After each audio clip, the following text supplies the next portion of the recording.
राधे राधे दोस्तों। बृहस्पतिवार की व्रत कथा। भारतवर्ष में एक प्रतापी और दानी राजा राज्य करता था। वह नित्य गरीबों और ब्राह्मणों की सहायता किया करता था। यह सब उसकी रानी को अच्छी नहीं लगती थी। वह न गरीबों का दान देती थी और न ही भगवान का पूजन करती थी, और राजा को भी दान देने से मना किया करती थी। एक दिन राजा शिकार खेलने वन को गए हुए थे, तो रानी महल में अकेली थी। उसी समय बृहस्पति भगवान साधु वेश में राजा के महल में भिक्षा मांगने के लिए गए और भिक्षा मांगी। रानी ने भिक्षा देने से इनकार किया और कहा, हे साधु महाराज, मैं तो इस दान पुण्य से तंग आ गई हूँ। मेरा पति सारा धन लुटाते रहते हैं। मेरी इच्छा कि मेरा सारा धन नष्ट हो जाए, फिर न रहेगा बांस, न बजेगी बांसुरी। साधु ने कहा, हे देवी, तुम तो बड़ी विचित्र हो। धन संतान से तो कोई नहीं परेशान होता। वो तो सभी चाहते हैं। पुत्र और लक्ष्मी की तो पापी भी धन की इच्छा करता है। यदि तुम्हारे पास अधिक धन हो गया है तो भूखे मनुष्य को भोजन कराओ, प्यासों को प्याव लगवाओ, मुसाफिरों के लिए धर्मशाला खुलवाओ। जो निर्धन है उनकी कुंवारी कन्याओं को विवाह करवाओ। नहीं कर सकते उनका विवाह करा दो। ऐसा और कई काम है जिनके करने से तुम्हारा यश लोक परलोक में फैलेगा। परंतु रानी का उपदेश का कोई प्रभाव ना पड़ा। वह बोली, महाराज, आप मुझे ना समझाएं। मैं ऐसा धन नहीं चाहती जो हर जगह बांटती फिरूं। साधु ने उत्तर दिया, यदि तुम्हारी यही इच्छा तो वही होगा, तथास्तु। तुम ऐसा करना कि बृहस्पतिवार को घर को गोबर से लिपकर मिट्टी से अपना सिर धोना, स्नान करना, भट्ठी चढ़ाकर कपड़े धोना। ऐसा करने से आपका सारा धन नष्ट हो जाएगा। इतना कहकर वह साधु वहां से अंतर्ध्यान हो गए। साधु के अनुसार कई बातों को पूरा करते हुए रानी को केवल 3 बृहस्पतिवार ही बीते थे कि उसकी समस्त धन संपत्ति नष्ट हो गई। भोजन के लिए राजा का परिवार तरसने लगा। एक दिन राजा ने रानी से बोला कि हे रानी, तुम यहीं रहो, मैं दूसरे देश को जाता हूँ, क्योंकि यहाँ पर सभी लोग मुझे जानते हैं, इसलिए मैं कोई छोटा सा कार्य भी नहीं कर सकता। ऐसा कहकर राजा परदेश चला गया। वहाँ वह जंगल से लकड़ी काट कर लाता और शहर में बेचता। इस तरह वह अपने जीवन व्यतीत करने लगा। इधर राजा के परदेश जाते ही रानी और दासी दुखी रहने लगी। एक बार जब रानी और दासी को 7 दिन बिना भोजन के रहना पड़ा तो रानी ने अपनी दासी से कहा, हे दासी, पास ही नगर में मेरी बहन रहती है। वो बड़ी धनवान है। तू उसके पास जा और कुछ ले आ, ताकि थोड़ी बहुत गुजर बसर हो जाए। दासी रानी की बहन के पास गई। उस दिन गुरुवार था और रानी की बहन उस समय बृहस्पतिवार की व्रत कथा सुन रही थी। दासी ने रानी के बहन को अपनी रानी का संदेश दिया, लेकिन रानी के बड़ी बहन ने कोई उत्तर नहीं दिया। जब दासी को रानी की बहन से कोई उत्तर नहीं मिला तो वो बहुत दुखी हुई और उसे क्रोध भी आया। दासी ने वापस आकर रानी को सारी बात बता दी। सुनकर सुनकर रानी ने अपने भाग्य को कोसा। उधर रानी के बहन ने सोचा कि मेरे बहन की दासी आई थी, परंतु मैं उससे नहीं बोली, इससे वह बहुत दुखी हुई होगी। कथा सुनकर और पूजन समाप्त करके वह अपने बहन के घर गई और कहने लगी, हे बहन, मैं बृहस्पतिवार की व्रत कथा कर रही थी। तुम्हारी दासी मेरे घर आई थी, परंतु जब तक कथा होती है तब तक ना उठते हैं और ना ही बोलते हैं, इसलिए मैं ना बोली। कहो दासी क्यों गई थी? रानी बोली, बहन, मुझसे तुमसे क्या छिपाऊं, हमारे घर में खाने तक को अनाज नहीं था। ऐसा कहते कहते रानी की आंखें भर आई। उसने दासी समेत पिछले 7 दिनों से भूखे रहने तक की बातें अपनी बहन को विस्तार पूर्वक सुना दी। रानी की बहन बोली, देखो बहन, भगवान बृहस्पति देव सभी की मनोकामना पूर्ण करते हैं। देखो, शायद तुम्हारे घर में अनाज रखा हो। पहले तो रानी को विश्वास नहीं हुआ, पर बहन की बातों को आग्रह करने पर उसने अपनी दासी को अंदर भेजा तो उसने उसे चुपचाप सचमुच अनाज से एक घड़ा मिला। यह देखकर दासी को बड़ी हैरानी हुई। दासी कहने लगी, हे रानी, जब हमको भोजन नहीं मिलता तो हम व्रत ही तो करते हैं, इसलिए क्यों ना इनसे व्रत और कथा की विधि पूछ ली जाए ताकि हम भी व्रत किया करें। तब रानी ने अपने महंत से बृहस्पतिवार के व्रत के बारे में पूछा। उसकी बहन ने बताया, बृहस्पतिवार के व्रत में चने की दाल और मुनक्के से विष्णु भगवान की केले की जड़ में पूजन करे तथा दीपक जलाए, व्रत कथा करे, सुने और पीला ही भोजन करे। इससे बृहस्पति भगवान प्रसन्न होते हैं। व्रत और पूजन विधि बताकर रानी के बहन अपने घर को लौट आए। 7 दिन के बाद जब गुरुवार आया तो रानी और दासी ने व्रत रखा। घुड़साल में जाकर चना गुड़ मिल लाई, फिर उससे केले की जड़ तथा विष्णु भगवान का पूजन किया। अब पीला भोजन कहाँ से आए, इस बात को लेकर दोनों दुखी हुए।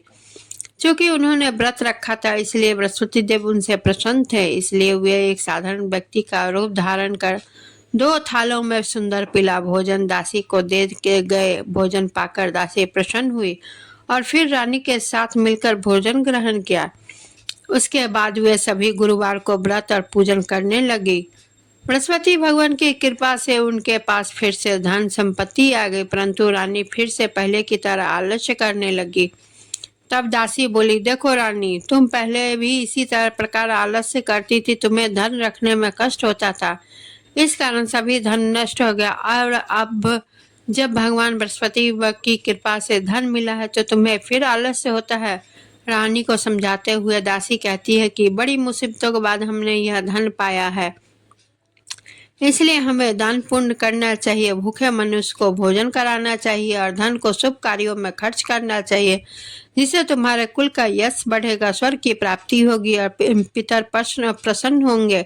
दासी की बात मानकर रानी अपना धन शुभ कार्यों में खर्च करने लगी, जिससे पूरे नगर में उनका यश फैलने लगा। बृहस्पतिवार की व्रत कथा के बाद श्रद्धा के साथ आरती की जानी चाहिए। इसके बाद प्रसाद बांटकर उसे ग्रहण करना चाहिए। एक दिन राजा दुखी होकर जंगल में एक पेड़ के नीचे आसन जमाकर बैठ गया। वो अपनी दशा को याद करके व्याकुल होने लगा। बृहस्पति का दिन बार का दिन था। एकाएक उसने देखा कि निर्जन वन में एक साधु प्रकट हुए। एक साधु वेश में स्वयं बृहस्पति देवता थे। लकड़हारे के सामने आकर बोले, हे लकड़हारे, इस सुनसान जंगल में तू चिंता मग्न क्यों बैठा है? लकड़हारे ने दोनों हाथे जोड़कर प्रणाम किया और उत्तर दिया, महात्मा जी, आप सब कुछ जानते हैं, मैं क्या कहूँ। यह कहकर रोने लगा और कहा, साधु को अपनी आत्मकथा सुनाई। महात्मा जी ने कहा, तुम्हारी स्त्री के बृहस्पतिवार के दिन बृहस्पति भगवान के निरादर किया था, जिसके कारण रुष्ट होकर उन्होंने तुम्हारी यह दशा कर दी थी। अब तुम चिंता को दूर करके मेरे कहने पर चलो तो तुम्हारे सब कष्ट दूर हो जाएंगे और भगवान पहले से भी अधिक संपत्ति देंगे।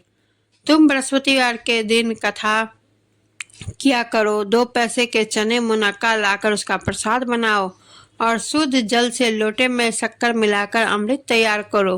कथा के पश्चात अपने सारे परिवार और सुनने वाले प्रेमियों में अमृत व प्रसाद बांटकर आप भी ग्रहण करो। ऐसा करने से भगवान तुम्हारी सब मनोकामना पूर्ण करेंगे। साधु के ऐसे वचन सुनकर लकड़हारे बोला, हे प्रभु, मुझे लकड़ी बेचकर इतना पैसा नहीं मिलता जिससे भोजन के उपरांत कुछ बचा सकूं। मेरे पास कुछ भी नहीं जिसे मैं उसकी खबर मंगा सकूं। साधु ने कहा, हे लकड़हारे, तुम किसी बात की चिंता मत करो। बृहस्पति के दिन तुम रोजाना की तरह लकड़ियां लेकर शहर जाओ। तुमको रोज से 2 गुना धन प्राप्त होगा, जिससे तुम भली भांति भोजन कर लोगे तथा बृहस्पति देव की पूजा का सामान भी आ जाएगा। इतना कहकर साधु अंतर्ध्यान हो गए। धीरे धीरे समय व्यतीत होने पर फिर वही बृहस्पतिवार का दिन आया। लकड़हारा जंगल में से लकड़ी काटकर किसी शहर में बेचने गया।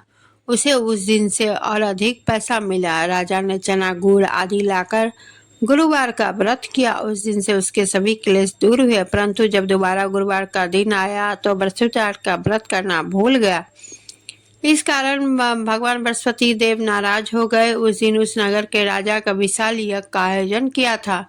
शहर में यह घोषणा करा दी थी कि कोई भी मनुष्य अपने घर न भोजन बनावे न आग जलावे। समस्त जनता मेरे यहाँ भोजन करने आवे। इस आज्ञा को जो न मानेगा उसके लिए फांसी की सजा दी जाएगी। इस तरह की घोषणा संपूर्ण नगर में करवा दी गई। राजा के आज्ञा अनुसार शहर के सभी लोग भोजन करने गए, लेकिन लकड़हारा कुछ देर से पहुंचा, इसलिए राजा उसको अपने साथ घर लिवा ले गए और ले जाकर भोजन करा रहे थे तो रानी की दृष्टि खूंटी पर पड़ी जिस पर उसका हार लटका हुआ था। वह वहां पर दिखाई नहीं दिया। रानी ने निश्चय किया कि मेरा हार इस मनुष्य ने चुरा लिया है। उसी समय सिपाहियों को बुलाकर उसका कारागार में डलवा दिया। जब लकड़हारा कारागार में पड़ गया और बहुत दुखी होकर विचार करने लगा कि न जाने कौन से पूर्व जन्म के कर्म से मुझे यह दुख प्राप्त हुआ है, और उसी साधु को याद करके रोने लगा जो कि जंगल में मिला था। उसी समय तत्काल बृहस्पति देव साधु के रूप में प्रकट हो गए और उसकी दशा को देखकर कहने लगे, अरे मूर्ख, तूने बृहस्पति देव की कथा नहीं करी, इस कारण तुझे यह दुख प्राप्त हुआ है। अब चिंता मत कर, बृहस्पतिवार के दिन कारागार के दरवाजे पर 4 पैसे मिलेंगे, उनसे तो बृहस्पति देव की पूजा करना, तेरे सभी कष्ट दूर हो जाएंगे।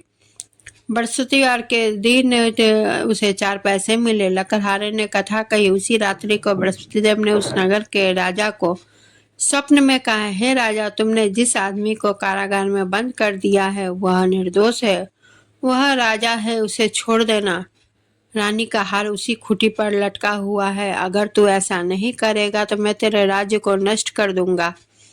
इस तरह की रात्रि को स्वप्न को देखकर राजा प्रातः काल उठा और खूंटी पर हार देखकर लकड़हारे को बुलाकर क्षमा मांगी तथा लकड़हारे को योग्य सुंदर वस्त्र आभूषण देकर विदा कर दिया।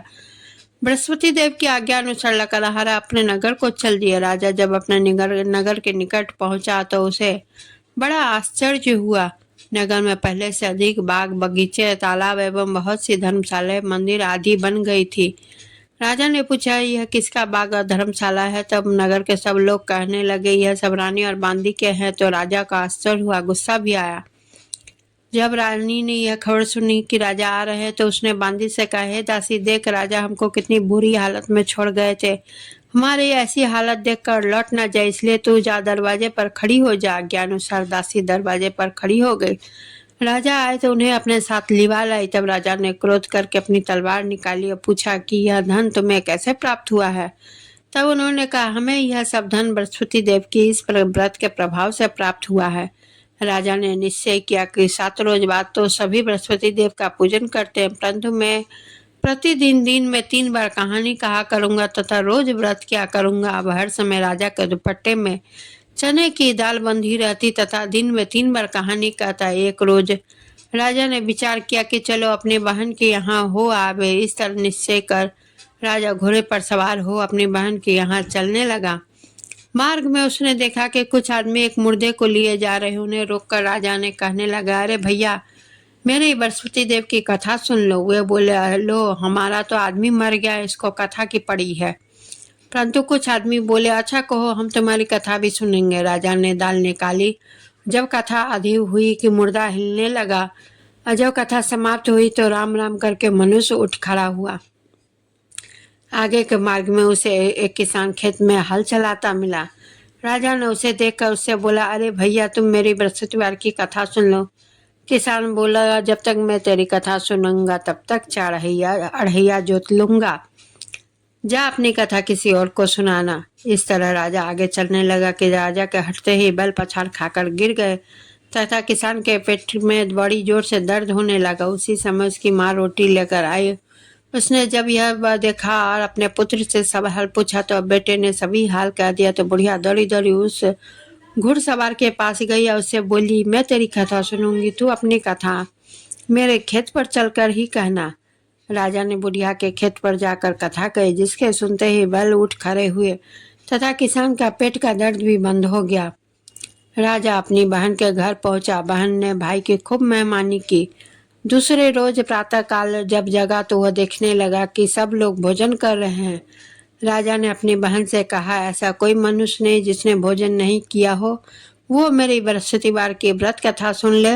बहन बोली, है भैया, यह देश ऐसा ही है। पहले यहाँ लोग भोजन करते हैं, बाद में कोई अन्य काम करते हैं। अगर कोई पड़ोसी हो तो देखा हूँ, ऐसा कहकर वह देखने चले गए, परंतु उसे ऐसा कोई भी व्यक्ति नहीं मिला जिसने भोजन न किया हुआ हो। अतः वह एक कुम्हार के घर गई जिसका लड़का बीमार था। उसे मालूम हुआ कि उनके यहाँ 3 रोज से किसी ने भोजन नहीं किया है। रानी ने अपने भाई की कथा सुनने के लिए कुम्हार से तैयार कहा। वह तैयार हो गया। राजा ने जाकर बृहस्पतिवार की कथा कही, जिसको सुनकर लड़का ठीक हो गया। अब तो राजा की प्रशंसा होने लगी। एक रोज राजा ने अपनी बहन से कहा कि हे बहन, हम अपने घर को जाएंगे, तुम भी तैयार हो जाओ। राजा की बहन ने अपनी सास से कही। सास ने कहा तू चली जा, परंतु अपने लड़कों को मत ले जाना, क्योंकि तेरे भाई की कोई औलाद नहीं है। बहन ने अपने भैया से कहा है भैया, मैं तो चलूंगी पर कोई बालक ही नहीं जाएगा। राजा बोला जब कोई बालक नहीं चलेगा तो तुम ही क्या करेगी। बड़े दुखी मन से राजा अपने नगर को लौट आया। राजा ने अपनी रानी से कहा हम निर्वंशी है, हमारा मुंह देखने का धर्म नहीं है और कुछ भोजन आदि नहीं किया। रानी बोली है प्रभु, बृहस्पति देव ने हमें सब कुछ दिया है तो हमें औलाद भी अवश्य देंगे। उसी रात को बृहस्पति देव ने राजा से स्वप्न में कहा है हे राजा उठ, सभी सोच त्याग दे, तेरी रानी गर्भ से है। राजा की यह बात सुनकर बड़ी खुशी हुई। 9वें महीने उसके गर्भ में से एक सुंदर पुत्र पैदा हुआ। जब राजा बोला है रानी, स्त्री बिना भोजन के रह सकती है, बिना कहे नहीं रह सकती। जब मेरी बहन आवे तो मुझसे कुछ मत कहना। रानी ने सुनकर हाँ कर दिया। जब राजा के बहन ने यह शुभ समाचार सुना तो वह बहुत खुश हुई तथा बधाई लेकर आई। अपने घर के भैया के घर आई। तभी रानी ने कहा घोड़ा चढ़कर तो नहीं आई, गधा चढ़ी आई हो। राजा की बहन बोली भाभी, मैं इस प्रकार ना कहती तो तुम्हें औलाद कैसे मिलती। बृहस्पति देव ऐसे ही है, जैसे जिसकी मन में कामनाएं होती सभी को पूर्ण करे। जो सद्भाव पूर्वक बृहस्पतिवार का व्रत करते हैं एवं कथा पढ़ते हैं अथवा सुनते हैं, दूसरों को सुनाते हैं, बृहस्पति देव उसकी सभी मनोकामना पूर्ण करते हैं। भगवान बृहस्पति देव सदैव उसकी रक्षा करते हैं। संसार में जो मनुष्य सद्भावना से भगवान जी का पूजन करते एवं सच्चे हृदय से व्रत रखते हैं, उनकी सभी मनोकामना पूर्ण करते हैं। जैसे सच्ची भावना से रानी और राजा ने उनकी कथा का गुणगान किया तो उनकी सभी इच्छाएं बृहस्पति देव ने पूर्ण की। इसलिए सबको पूर्ण कथा सुनने के बाद प्रसाद लेकर जाना चाहिए, हृदय से मनन कर जयकार करना चाहिए। बोलो बृहस्पति देव की जय। दोस्तों एक और कथा है, उस कथा को मैं दूसरे वीडियो में आप लोगों को सुनाऊंगी, बहुत लंबी हो जाएगी।